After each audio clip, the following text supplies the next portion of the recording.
بسم اللہ الرحمن الرحیم۔ سامعین کرام، آج ہم بات کریں گے قیامت کی نشانیوں پر۔ رسول اکرم صلی اللہ علیہ وآلہ وسلم نے قیامت کی نشانیوں کو تسبیح کے دانوں کی ساتھ تشبیہ دی ہے۔ جب تسبیح ٹوٹتی ہے تو دانے بکھر جاتے ہیں۔ رسول اکرم صلی اللہ علیہ وآلہ وسلم نے قیامت کی بہت سی نشانیاں بیان کی ہیں۔ آج ہم ان میں سے چند ایک کا ذکر کریں گے۔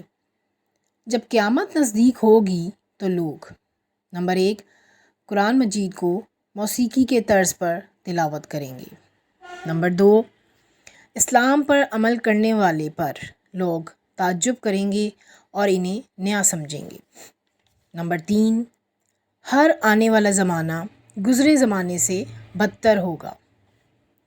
نمبر 4، گناہ کرنا آسان ہو جائے گا اور گناہ کو گناہ نہیں سمجھا جائے گا۔ نمبر 5، مسلمان مالدار ہوں گے مگر دیندار نہیں ہوں گے۔ نمبر 6، قتل و قتال زیادہ ہو جائے گا اور مقتول کو اپنے قتل ہونے کی وجہ معلوم نہیں ہوگی۔ نمبر 7، دنیا کے مالدار بخیل ہوں گے۔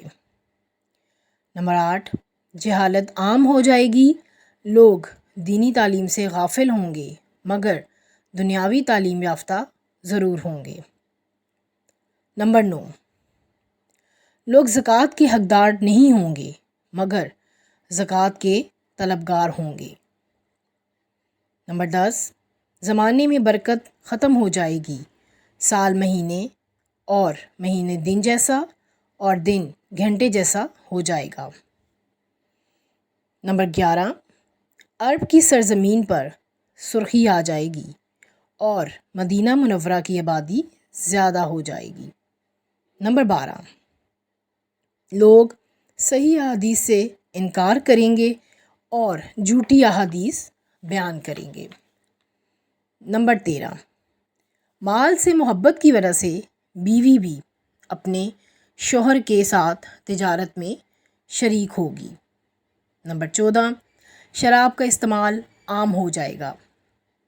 نمبر 15، ہر آدمی چاہے گا کہ اس کا جسم دبلا اور مضبوط ہو جائے۔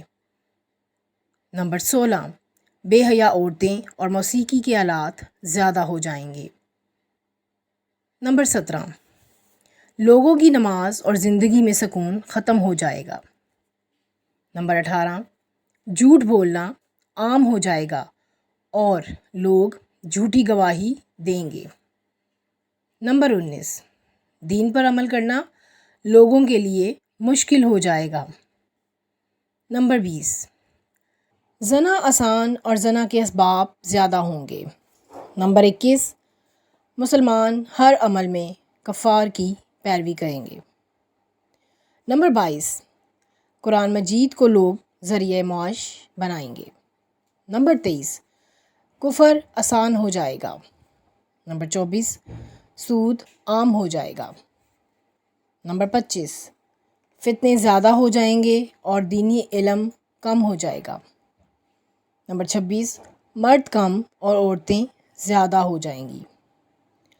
اگر ہم اپنے ارد گرد غور کریں تو پتہ چلتا ہے کہ قیامت کی زیادہ تر نشانیاں پوری ہو چکی ہیں۔ آخر میں دعا ہے کہ اللہ تعالی ہم سب کو نیکی کی توفیق عطا فرمائے۔ آمین۔